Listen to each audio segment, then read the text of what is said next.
충격, 헤어지라고 조언했다는 이유로 여자가 친구를 시아나물로 살해. 한 소녀가 일찍 쇼핑몰에 도착해 친구들을 기다리면서 아이스 커피 한 잔을 포함한 음료를 주문했는데요. 친구들이 모두 모였을 때 그 소녀는 아이스 커피를 마시다가 갑자기 중독 증상을 보였고 그 후 사망했는데요. 검시 결과 피해자의 위와 커피 잔에서 청산가리가 발견되었는데요. 범인은 곧 체포되었지만 경찰의 혐의를 계속 부인했는데요. 심지어 범인은 재판 중과 언론 앞에서도 여전히 태연하게 웃으며 농담을 하여 많은 사람들을 분노하게 했습니다. 더 충격적인 것은 이 범인이 2024년 8월에 조건부로 석방되었다는 사실입니다. 하지만 가장 놀라운 점은 여론이 피해자보다 범인을 더 옹호했다는 것으로, 이는 살인사건 전례에서 찾아보기 어려운 사례입니다.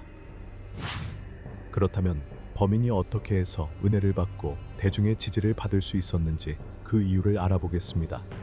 지금 바로 이 인도네시아의 가장 충격적인 청산가리 커피 독살 사건에 대해 살펴보겠습니다. 하지만 그 전에 새 영상이 올라올 때마다 알림을 받을 수 있도록 채널을 구독하는 것도 잊지 마세요. 실제 범죄 사건을 2D 스타일로 각색한 작품입니다. 이 사건은 2016년 월 6일 오후 5시에 자카르타의 그란 인도네시아 쇼핑몰 네올리비에 카페에서 벌어진 실제 사건으로 세계에서 가장 논란이 많은 사건 중 하나로 꼽힙니다. 제시카 쿠말라 옹소는 절친한 친구인 와얀 미르나 살리인과 한이를 만나기 위해 미리 약속을 잡았는데요. 그러나 친구들을 기다리며 설렘을 참지 못하고 제시카는 오후 3시 33분에 카페에 일찍 도착했습니다. 도착하자마자 자리를 잡고 쇼핑몰 주변에서 쇼핑을 하며 시간을 보냈는데요. 오후 4시 14분, 제시카는 카페로 돌아와 칵테일 2잔과 아이스 커피 한 잔을 주문했습니다. 음료가 테이블에 나오자 제시카는 쇼핑한 물건들을 테이블 위에 놓았는데요. 제시카는 매우 기뻐하며 미르나와 한이가 도착하기를 기다리는 모습이었습니다. 오후 5시 15분쯤 미르나와 한이가 카페에 도착했는데요. 제시카는 미리 주문해둔 커피를 미르나에게 마시라고 권했습니다. 제시카는 이 커피가 미르나가 평소에 좋아하던 종류라고 설명하며 친구를 위해 미리 주문했다고 말했는데요. 미르나는 커피를 한 모금 마시자마자 이 아이스 커피의 맛이 정말 끔찍하다고 불평했는데요. 미르나는 한이에게 맛을 봐달라고 했습니다. 한이는 빨대 끝을 커피에 살짝 담갔다가 맛을 보고는 이 커피의 맛이 정말 이상하다고 동의했습니다. 미르나는 제시카에게 커피를 시음해 보라고 했지만 제시카는 침착한 표정으로 이를 거절했는데요. 몇 분 후 상황이 급격히 나빠져 미르나는 갑자기 머리를 뒤로 젖히고 경련을 일으키며 심하게 구토를 하기 시작했습니다. 얼마 지나지 않아 미르나는 의식을 잃고 바닥에 쓰러졌습니다. 상황이 심각해 보이자 한이는 즉시 미르나의 남편 아리프 수에마르코에게 전화를 걸었는데요. 아리프는 급히 현장으로 달려와 미르나를 자카르타 중심부 멘탱에 있는 압디 왈루요 병원으로 급히 이송했습니다. 안타깝게도 미르나는 그날 오후 6시 30분경 병원으로 가는 도중에 사망했습니다. 이 미스터리하고 이상한 사건은 미르나의 아버지 에디 타르마완이 메트로타나 아방 경찰서에 철저한 조사를 요청하는 계기가 되었는데요. 부검 결과 미르나의 위와 커피잔에서 청산가리가 발견되었다는 충격적인 사실이 밝혀졌습니다.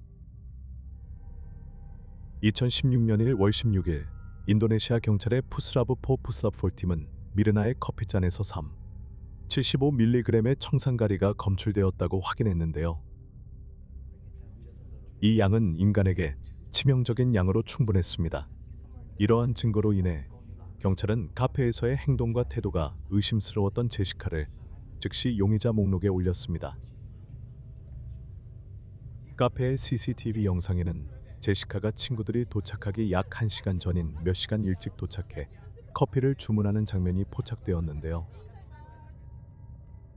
경찰이 특히 주목한 부분은 제시카가 쇼핑한 종이백들을 일부러 테이블 위에 올려놓아 카메라의 시야를 가리고 주변의 주의를 분산시켰다는 점이었습니다. 사건이 발생했을 때 카페에 있던 모든 사람들은 당황하며 울고 소리치며 미르나를 도우려 했는데요. 하지만 제시카는 매우 침착해 보였습니다. 잠시 후 제시카는 카페 관리자에게 질문하며 미르나의 커피에 무엇을 넣었는지 알아내고 싶다고 요구했는데요. 관리자는 문제가 단순하지 않다는 것을 직감하고 직원들에게 미르나의 커피잔을 버리지 말고 경찰에게 넘기도록 지시했습니다. 이로 인해 경찰은 중요한 증거인 청산가리가 들어있는 커피잔을 확보할 수 있었습니다.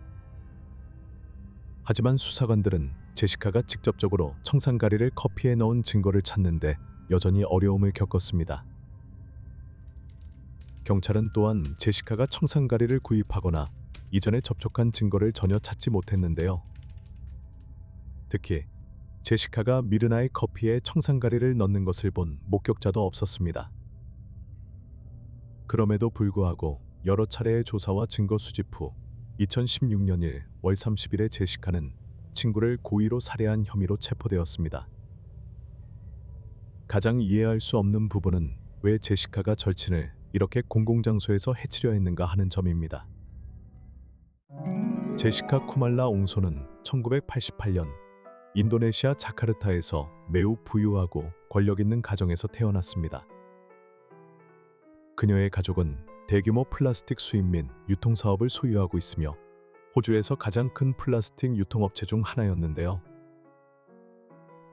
제시카는 플라스틱 왕으로 알려진 성공적인 경력을 가진 위나르디 옹손의 세 자녀 중 막내였습니다. 어릴 때 제시카는 소극적이고 공동체 활동에 잘 참여하지 않는 아이로 묘사되었는데요. 그럼에도 불구하고 그녀는 가족의 세심한 보살핌을 받으며 풍족한 삶을 누렸습니다. 2008년 고등학교를 졸업한 후 제시카는 가족과 함께 호주로 이주해 시드니의 빌리 블루 디자인 칼리지에서 공부했는데요. 그곳에서 제시카는 동갑내기 학생 미르나 살리힌을 만났습니다. 미르나는 기업가 에디 다르마완 살리힌의 딸이었습니다. 미르나는 친구들 사이에서 외향적이고 활발하며 다른 사람을 돕는 것을 좋아하는 사람으로 알려져 있었습니다. 공통의 관심사를 공유하면서 제시카와 미르나는 빠르게 친해졌습니다. 두 사람은 자주 삶, 사랑, 개인적인 관계에 대해 이야기를 나눴는데요. 수업이 끝난 후 미르나는 인도네시아로 돌아가 그래픽 디자이너로 일했는데요. 한편 제시카는 호주에 남아 뉴사우스 웨일스 앰뷸런스에서 그래픽 디자이너로 일하기로 했습니다. 약 7년 동안 제시카는 전화와 메시지를 통해 관계를 유지했지만 지리적인 거리 때문에 직접 만나는 일이 적었습니다.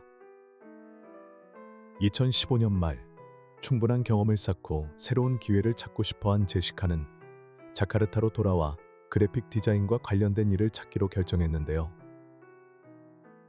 고향으로 돌아가는 것에 대해 매우 기대했고 특히 미르나와 다시 만날 생각에 설레었습니다.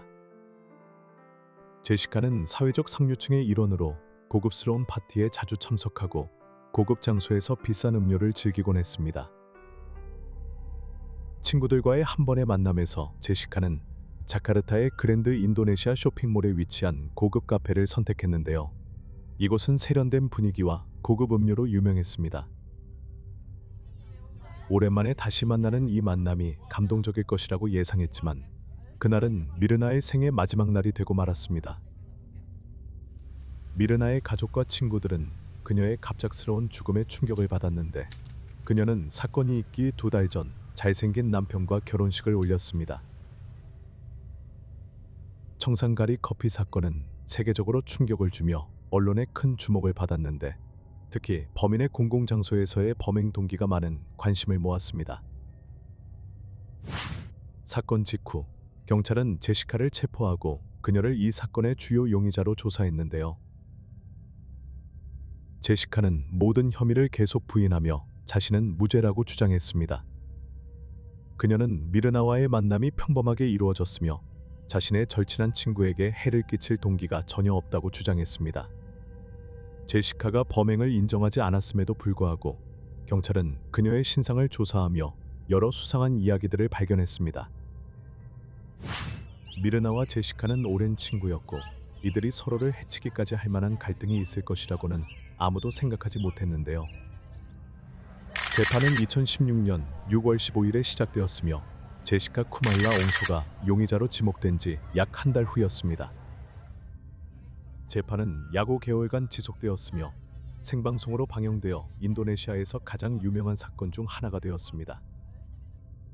자세한 수사 보고서에 따르면 제시카가 범행을 저지른 동기는 미르나가 제시카에게 애정 문제에 대해 조언한 것과 관련이 있을 수 있다고 합니다. 사건이 있기 전 제시카는 패트릭 오코너라는 남성과 사귀고 있었는데요. 패트릭은 성격이 거칠고 심지어 마약 중독자였습니다. 미래가 없는 사람과 사귀는 제시카를 보고 미르나는 걱정스러워했고 제시카에게 그 남자와 헤어지라고 충고했는데요. 하지만 제시카는 미르나의 이런 충고에 몹시 불쾌해하며 상처를 받았습니다.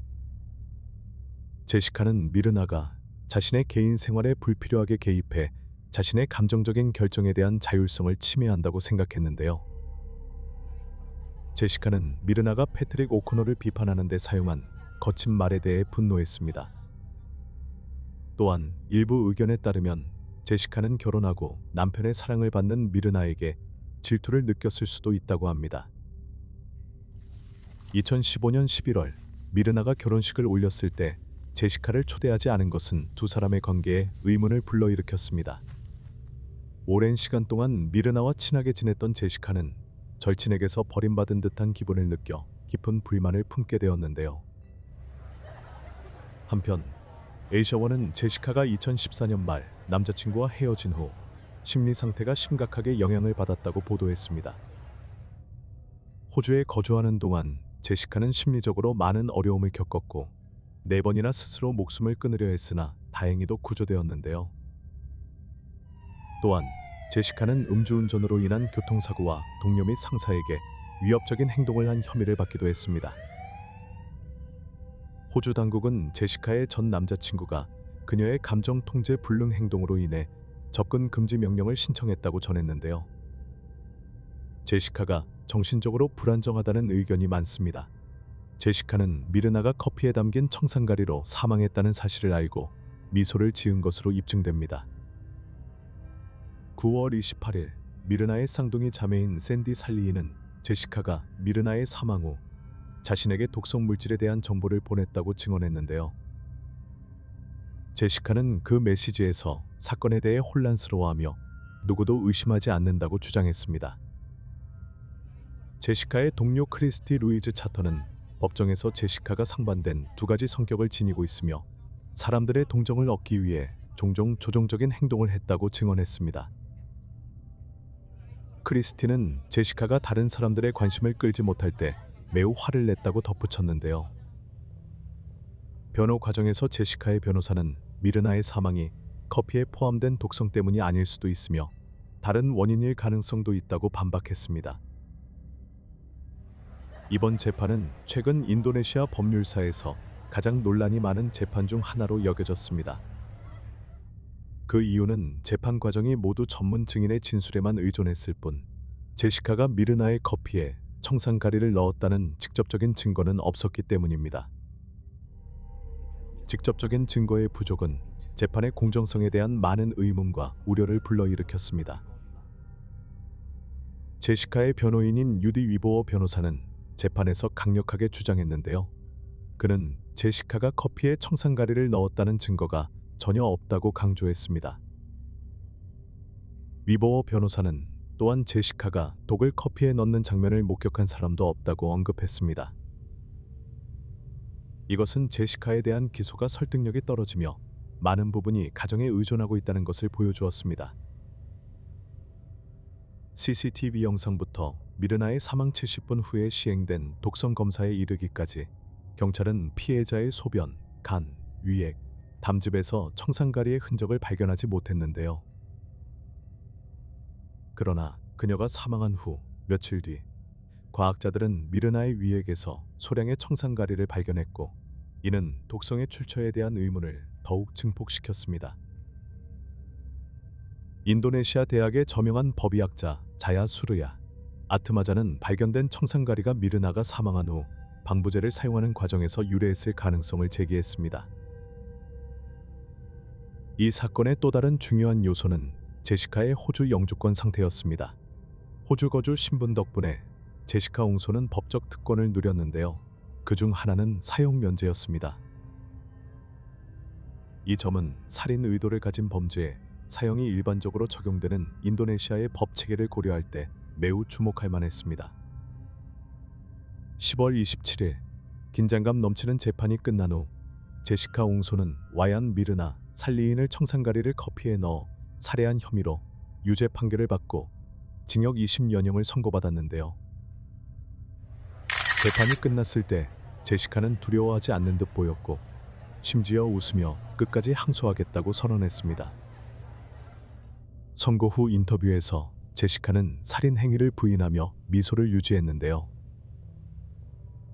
기자가 정말로 미르나의 아이스 커피에 청산가리를 넣었는지 묻자 제시카는 여전히 웃음을 보였습니다. 제시카가 체포된 후 촬영된 영상에서는 언론 기자들에게 미소를 지으며 엄지를 치켜 세우는 모습도 포착되었는데요. 이 판결은 받아들일 수 없습니다. 제게는 전혀 공정하지 않고 일방적입니다. 라고 제시카는 선언했습니다.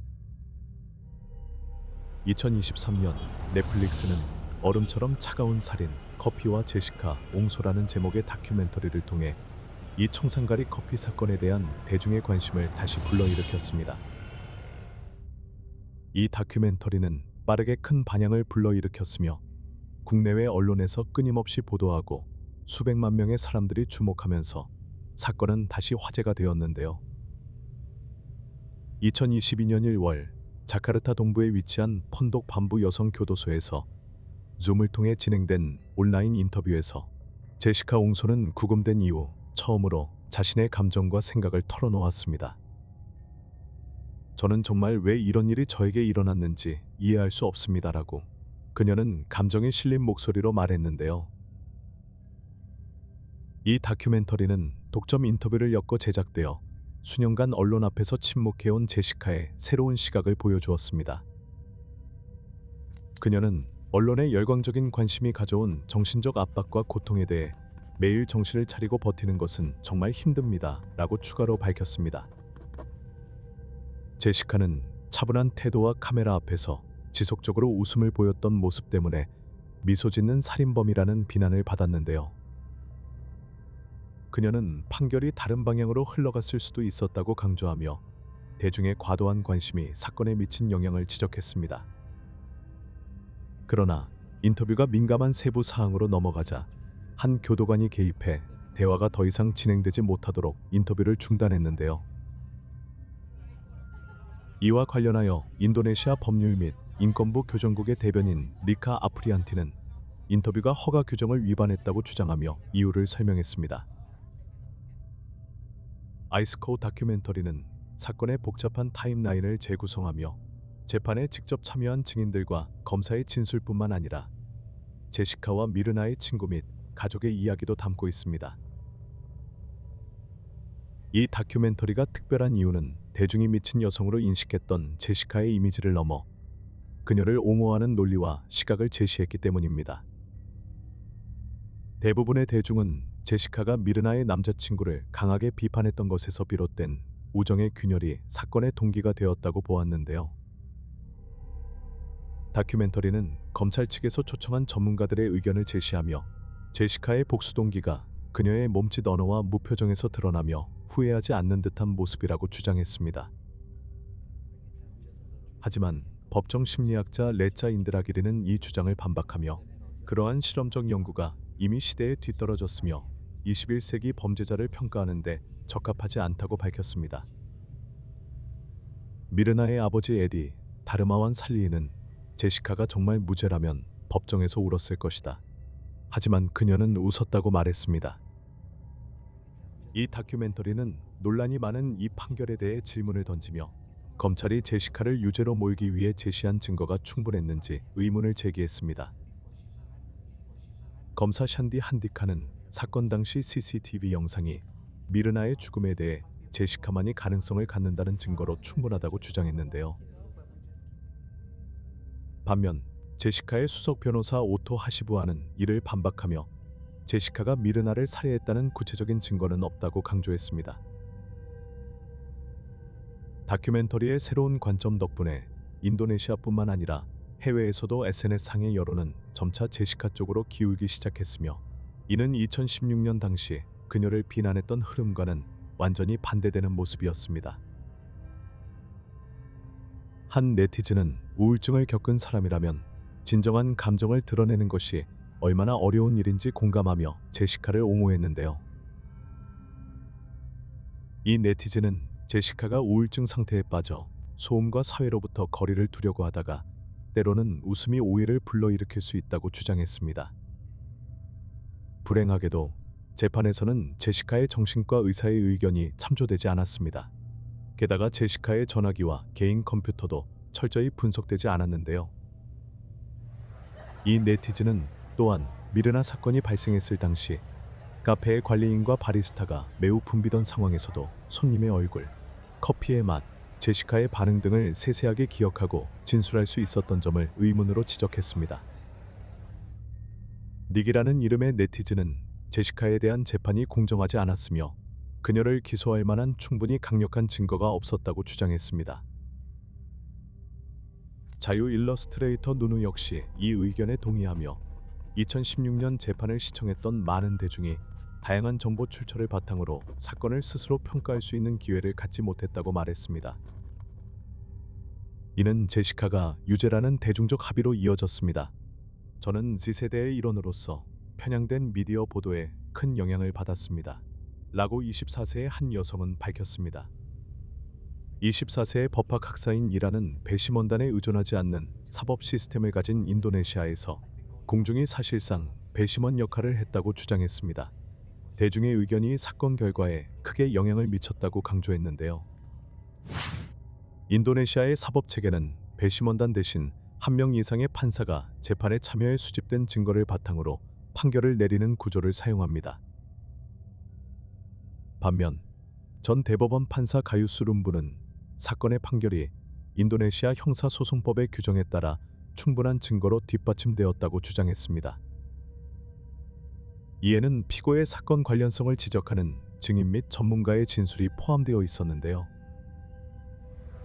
그러나 미르나와 제시카의 후배 중 한 명은 카페 내에 다른 의심스러운 인물이 없었다는 점에서 제시카가 범인이라는 의견에 동의했습니다. 많은 사람들은 제시카가 다중인격 장애를 앓고 있을 가능성을 의심했으며, 이는 그녀가 다른 사람들과 관계를 맺는 방식이 독특했기 때문입니다. 제시카의 기이한 행동은 미르나를 불편하게 했으며, 미르나의 남편도 언론에 제시카의 행동이 미르나를 불안하게 했다고 밝힌 적이 있었습니다. 미르나의 아버지를 포함해 가족, 친구들, 남편 모두 제시카가 범인이라는 의견에 동의했는데요. 친구는 다큐멘터리가 제시카가 사건 후 청산가리가 묻은 것으로 의심되는 바지를 버린 사실을 언급하지 않은 것에 의문을 제기했습니다. 유튜브에서 재판을 시청한 관객은 다큐멘터리에서 제시카의 일관되지 않은 행동과 거짓말이 언급되지 않았음을 알 수 있었는데요. 미르나가 도착하기 전에 제시카가 커피를 주문한 것도 의아한 부분이며, 만약 미르나가 40분 늦게 도착했다면 제시카는 왜 커피를 다시 주문하지 않았는가에 대한 질문이 있었습니다. 2024년 8월 18일 인도네시아 법률 및 인권부는 제시카 쿠말라 옹소가 사면을 받았다는 소식을 발표했습니다. 제시카 쿠말라 옹소는 친구 와얀 미르나 살리힌을 독살한 혐의로 유죄 판결을 받았으며 8년 가까이 구금된 후 8월에 사면을 받았는데요. 법무부에 따르면 제시카는 모범적인 복역 생활로 총 59개월의 감형을 받았습니다. 사면은 2032년 3월 27일까지 유효하며, 이 기간 동안 제시카는 교도소 감독기관에 정기적으로 보고해야 합니다. 법무부 관계자는 제시카가 구금 기간 동안 상담평가 시스템에 따라 모범적으로 행동했으며 이에 따라 총 58개월과 30일의 감형을 받았다고 밝혔습니다. 사면 당일 제시카는 변호사와 함께 차량에 앉아 교도소를 떠나며 환하게 웃으며 기자들에게 인사를 건넸습니다. 제시카는 사면 후에도 자신의 무죄를 증명하기 위해 노력하며 살인 혐의 판결에 대한 항소를 대법원에 제출했습니다. 제시카는 2016년 청산가리 독이 든 커피를 마시고 사망한 것으로 알려진 와얀 미르나 살리인의 죽음에 대해 여전히 무죄를 주장하고 있는데요. 제시카의 변호사인 오토 아시부아는 제시카가 물리적으로는 자유로워졌지만 법적 권리를 사용해 항소를 계속하며 자신이 결백하다는 것을 증명하겠다는 의지를 보였다고 말했습니다. 제시카 측 법무팀은 사건을 재조명할 수 있는 새로운 증거를 발견했다고 발표했지만 자세한 내용은 공개하지 않았습니다. 새로운 증거를 발견한 것은 정말 감사한 일입니다. 많은 말을 할 수는 없지만 기도하고 희망할 뿐입니다. 아무도 미래를 예측할 수는 없으니까요. 라고 제시카는 감동에 차서 말했습니다. 영상은 여기서 마칩니다. 좋아요와 채널 구독 부탁드립니다. 더 많은 콘텐츠를 제작할 수 있도록 여러분의 응원이 큰 힘이 됩니다. 시청해 주셔서 감사합니다. 다음 영상에서 다시 뵙겠습니다.